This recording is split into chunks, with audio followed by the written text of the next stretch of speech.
Hey everyone, welcome to another episode of Developing Impactful Coaches in Canada. I'm your host, Marc Dagenais, and today we're joined by Beth Barz, a highly respected rugby coach with over 20 years of experience.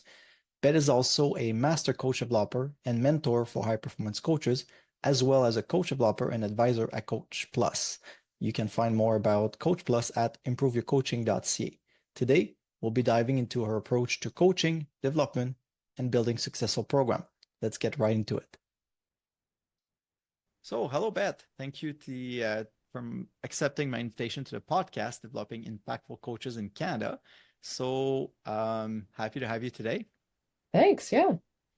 So, I have my first question is, could you tell us how did you end up in this line of work? Sure. I obviously started as a coach and then got a tap on a shoulder with somebody in our administrative arm in training and education at Rugby Canada.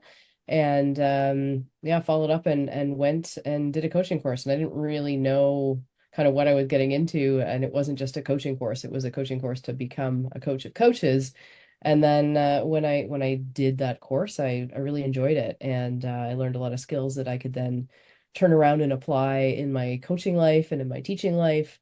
And I had a bunch of people I could practice on all the time, even though they didn't know I was practicing. So yeah, so it seemed like it was a bit by accident, and then once I sort of got the bug for it, I realized it was something I really quite liked to do.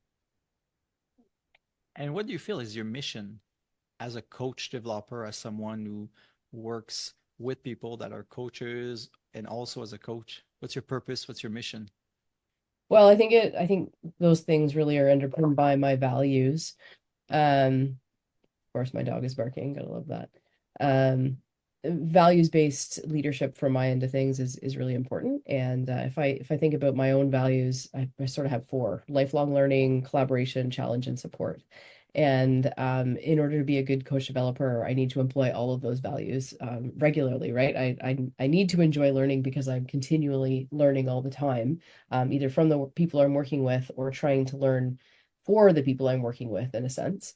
I love working with coaches because it's collaborative, and I think I'm a better human when I get to work with other people's brains. Um, and then in terms of challenging and supporting, I think those things go hand in hand. So I like to challenge people I'm working with, that, coaches, to learn or to grow or to go even beyond the course material that we're talking about, and work in different areas. But if I'm going to challenge people, I equally have to support them, right? So if I look at those four values, they sort of form the vision, which is really trying to get coaches to be better coaches in general, and to be able to achieve the things that they want to achieve, whether that's with their team or individually as well. And you said something about how you enjoy interacting with coaches. I teach 3 to 5 NCCP multi-sports module a month, and every time I have the same feeling is sometimes coaches don't necessarily want to be there, but they have to be there for certification. But then as soon as you start talking about coaching in their sports, they join in. They're happy to have a conversation about something they're passionate about. So I find, I don't know if you have the same experience, but anytime I interact with coaches, you can feel the passion, the inspiration to make a difference in their athletes and the people they work with. Absolutely. And there's always something that a coach is wrestling with, right? There's always something in particular that's keeping them up at night, or that is occupying their thoughts during the day. And I feel like that's something that I can help with. And whether that's talking it through or maybe providing a resource, something I think I'm really good at, and that I'm increasingly trying to get better at, is taking research and putting it almost like through a knowledge translation process, and then giving it to coaches in the process, in the form that they need it, so that they can use it, and use it, hopefully, quite quickly, rather than just sort of putting it on a back burner and saying, that's great that I learned that, but I haven't been able to apply it just yet. And I think if we can give it to coaches in that just in time kind of way, that's where I can be really useful. Mhm. So I know you're currently pursuing your PhD.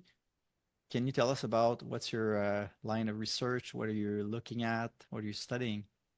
Yeah, right now I'm in the mired a little bit into a scoping review on coach developers. So there has been one recently published, and I've got some similar data that's coming out of there, and then there's a little bit of extra data that just around female CDs, around and also around recruitment and retention, just in terms of what the literature says. So I'm currently in that area and hoping to take it a little bit more in the direction of transformational coaching slash leadership, as well as a little around adult learning pedagogy. I Mhm. think one of the things coach developers could be more aware of is how do adults learn, right? And Mm. how can we be aware of, I think we often call them aha moments, but can they be related to different areas, like transformative learning, that disorienting dilemma that Mesereau talks about, or experiential learning and Kolb and those kinds of things. So, are there ways that we can teach coach developers to learn more about the adult learning process to then be able to apply and create even better learning for coaches, whether it's within a formal or an informal learning process? Interesting. So you've mentioned two things during your response that I'm interested in learning more about. So tell me about what has been your observation of coach developers, maybe sports specific setting versus maybe multi-sports, when it comes to understanding of how adult learns and how they train coaches. Do you see a lack, a need for more training in adult learning principles? What are your observations of how things are going in the trenches? I think, and I mean, my experience is, I would say it's limited, right? Because it's within rugby and some in multi-sport, but there's so many more experiences that are out there. So I'm answering for a small segment, I Hmm. think. Um, I think that there's a lot of will to learn from the coach developers, and people who take up this role, I think, are very interested in trying to help the sports system be a better place, and help coaches be the best they possibly can be. In terms of how we coach the coach developers or teach the coach developers, we often just give them the how to deliver the course, right? This is what the Hmm. course is. We might tell them there's a concept around experiential learning. That's great, but I mean, coach developers in some cases have never even heard of experiential learning as a an aspect of learning, right? I mean, I think Hmm. we know it, but maybe not put that term on it per se. So I think if we can then allow and maybe even explicitly teach coach developers in a follow-up professional development kind of environment to help support the kind of teaching they're doing in specific formal delivery sessions, then I think then we may actually be able to deliver more effectively. So, and I think the other piece that the research shows from the scoping review that I've looked at is coach developers want to have more PD sessions. They want to have more opportunities to learn, and they also want to have more opportunities to do and deliver and facilitate. Hmm. Because often in the sports specific setting, there's the rotational calendar, right? For rugby, we have a lot of our formal courses that sort of run, at the earliest it's February, and then we have a really big focus between the end of March and the beginning of May to run all of our courses. And then we don't have a lot because people want to get certified or trained prior to the summer. And then it sort of fizzles out, and people don't get a lot of practice because they're not facilitating or delivering in those times. So we have an opportunity then to actually train up the workforce in a way that might be really beneficial. Hmm. And I don't know if you agree with my observation, but one thing I find from coaches that are often expert and experienced individual with a lot of quality, a lot of goodwill in sports specific setting is they are coaches by trade. They've been around the block quite a bit. They've been in the coaching for many years, and usually coaches tend to talk a lot. They instruct, they give feedback, and they basically tell athletes how to go about it. We know there are other methods, but that's the traditional classic standard approach. And also, most of them have been through schools or coach development opportunities that were more presentations, seminars, lectures. So they tend to replicate what they know when they deliver, even though they understand, but they haven't experienced necessarily active learning principles as a learner, or even learn how really to facilitate. And they tend to rely on what they know. And given they have a lot of knowledge to share about their sports, they tend to also lecture a little more than maybe they should. Yeah, I think that's changing quite a bit. Mm-hmm. Certainly when I first started delivering coaching courses, facilitating, there was a lot of pushback in terms of how we wanted to do it from an Mm-hmm. experiential learning lens.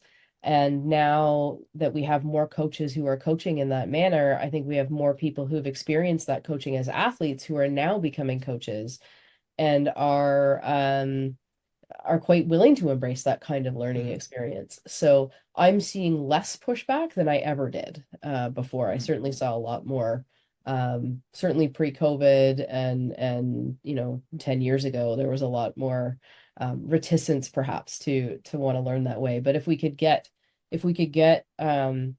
a person who was really stuck in the traditional learning mode or coaching mode to wrestle with a problem Mm-hmm. where we could help them decipher it using some of the maybe quote unquote newer coaching methods, then that was where the turning point sort of happened, right? Where people kind of went, oh, okay, there is something to this. And they were much more likely to maybe not embrace it, but at least entertain a new opportunity or way of coaching. Mm-hmm. So you touched based on the changes since COVID. I'm curious about, have you seen it? We've seen massive changes in how coach training is being delivered, especially with a widespread country like Canada, things moving a lot online.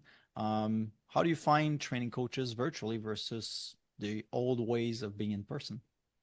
Right. I mean, I think if I had my druthers, I would be in person. As an extroverted person, I quite enjoy people and being people around people and having those side Mm-hmm. conversations and those kinds of things. And I'm thankful that we're back to a lot of that.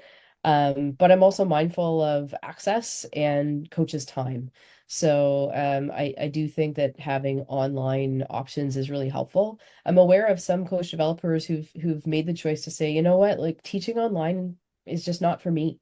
Mm-hmm. And I think it's really wise that they've said, hey, if there's something that's local, I'm in and I totally want to do it. But I can't bring my best self to a coach development environment if I'm online. I feel the opposite to that. I have no problems facilitating online, and I feel like I enjoyed embracing the challenge of doing it, and it's been nice to be able to feel like I was developing some more skills in that area and then continuing to do it. So, and for me, from a personal perspective, it's broadened my reach, right? I mean, I can work with people in different provinces regularly Mm-hmm. because of Zoom and because of video formats.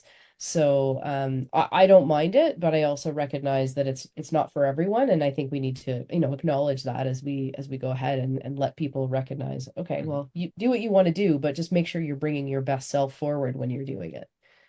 Okay. I want to go back to your research. So I'm curious about, how do you find the state of women and females coach developers in Canada in general? Are we going trending the right direction with all the programs to promote to have more women's, the mentorship program and so on? So what's your overview of how things are currently and what are the things that Yeah, could be improved? there's actually a great little article that came out in the Canadian Journal for Women in Sport with CIC that Mhm. Andrea Woodburn and Bettina Callery and I think Chris Welsman was on it, and I'm Yeah, definitely that just missing a came name out. there It's a great before. article. Yeah, and Can you give the source for people that are interested? I feel like it's not well known enough, that journal. So the Canadian Journal for Women in Coaching, I believe, published by the yes, Coaching yeah, Association of Canada. Yeah, yeah. and it's free. Yeah. Absolutely free and is easy to access. So there were three female coach developers interviewed for that, and that was myself, Kathy Brooke, and Martine Pepin. And it was lovely to be considered with both Kathy and Martine. They're fantastic humans, and certainly have been involved in coach development for a really long time, and it was really nice to have had some similar thinking without talking to them about it. But what was clear from the article was, I think the research around commitment by Canadian sport organizations to train up and commit to female coach developers has certainly increased over time. We're very close and in some cases hitting that 40 to 60% Hmm. area, which is or target, which is fantastic.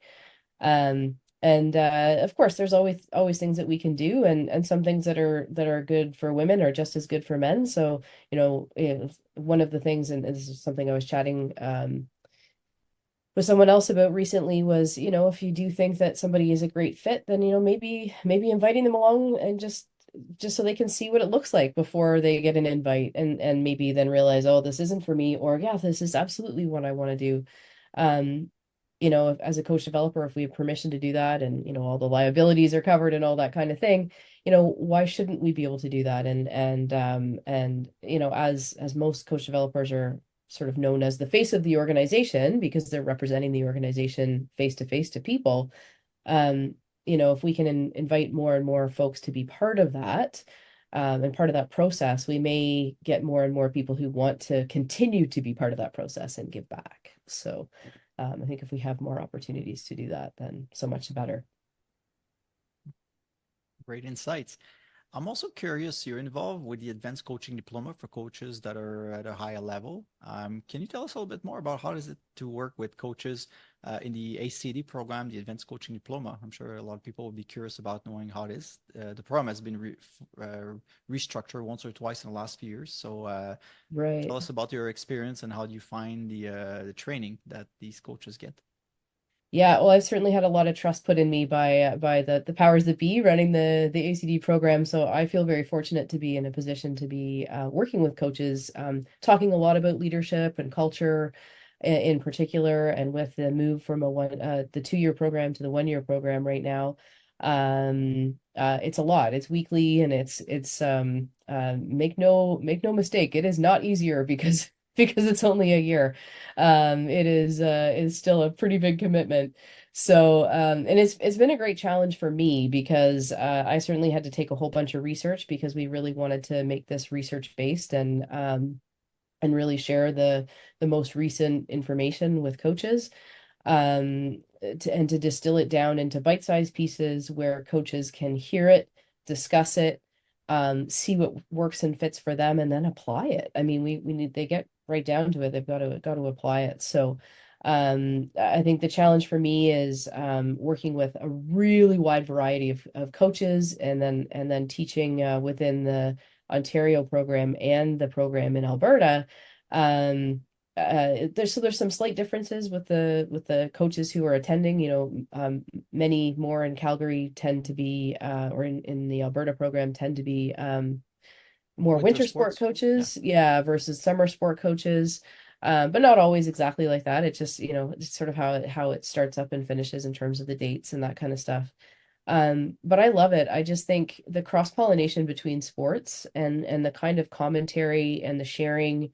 I was on a session today with the Calgary group, and just hearing the interactions and what's sharing, and seeing people scrolling down things really quickly, and really being able to take things away from a couple hours of session, is I love it. And it's actually one of I would say it's probably my favorite role as a coach developer, working with that group. Hmm. And it gives me goosebumps. I love it. So and I think being able to see people take things, and it always seems like they're timely, even though they might not be perfectly timely for everyone. I tend to get emails every once in a while, or people staying on the call saying, hey, you know what we just talked about, man, it was exactly what I needed to hear, and let's can we just talk about this a little bit more, or I had this conversation with my mentor coach. Are we along the right lines? Those kinds of things. And it's uh it's fantastic. I think people leave that program so much better off than when they started. Awesome. So we have a few minutes left. I have Sure. a question I like to ask. So if you're put in a position to add to the current training of coach developer, what are some of the elements that you think are lacking or missing or could make the training of coach developer better in Canada, what are some of the elements you would add, or what kind of training would you suggest? Maybe twofold. I think number one, obviously I mentioned that idea around adult learning pedagogy. I'm still learning about adult learning pedagogy, so and I'm still finding ways to apply it. So I think other coach developers would find that interesting as well. But I also think going back to the coach developers and saying, hey, what are the things that you're finding to be common or that are challenging or that you want to even just having times to practice. Hey, let's practice delivering this module together and let's see how you have you finesse it a little bit differently than I do, but we can see each other do it, because I think once we get trained, we don't really see other people deliver, right? So we don't have an opportunity to see, wow, that person just totally did that in a different way with a different question than I ever would have thought. And man, it was powerful. I'm going to write that down for next time, those kinds of things. So Mm-hmm. I think going back to the power of what do people need, and then how do we collaborate together in order to make that learning experience really positive. And then, like I said, yeah, the adult learning pedagogy and just figuring out how can we take what we know about how adults learn and supercharge it and make sure it's exactly what coaches need, so that they're getting 4 hours worth of information even in 2 hours or something like that. And I have one more question for you before we conclude. So, given you have a lot of experience as a coach, you've been involved in the trenches, training coaches and coach developers for a long time, and given your role also with the ICD, where and research, where do you see coach development going in the next few years? Some trends, where is that going to evolve? So, any projection of where we're heading in terms of coach development, coach developer training? Yeah, I think we're going to see a little bit more coach developers going from teaching more formal courses to maybe some more informal courses and working more directly with coaches. There seems to be a real need to address the fact that many coaches still feel like they're on an island by themselves, and to have some personal coaching, either for a short period of time or for a number of sessions or for a longer period of time. I think that's maybe where things are headed, particularly for our higher level coaches, because there's a need, and coaches right now with Safe Sport are trying to navigate new things that they're finding a little bit scary, and in some cases need to have somebody to bounce things off and to be that voice of reason at times, or that second examiner on things as well. So yeah, I think it could go a little bit more individualistic for coaches and potentially for coach developers as well. All right. Well, thank you so much for your time today. I certainly am very grateful. I'm sure the listeners are as well, for sharing and being so generous of your time. And thank you for being there. And I've certainly enjoyed our conversation today about coaching in Canada. Great. Thanks for having me, Mark. You've been listening to Developing Impactful Coaches in Canada. With over 30 years of coaching experience at all levels and a master's degree in coaching science, Mark has dedicated his career to unlocking the full potential of coaches and athletes alike. As a coach developer for 2 decades and the co-founder of Adrenaline Solutions, an agency focused on coach education and development, he's had the privilege of witnessing firsthand the transformative power of effective coaching. We'll be back soon, but in the meantime, make sure to like and subscribe. Hit our website at adrenaline.solutions. From education and instructional design, sport development, marketing and communication, and web and AI automation, we do it all. Thanks for listening, and see you next time on Developing Impactful Coaches in Canada.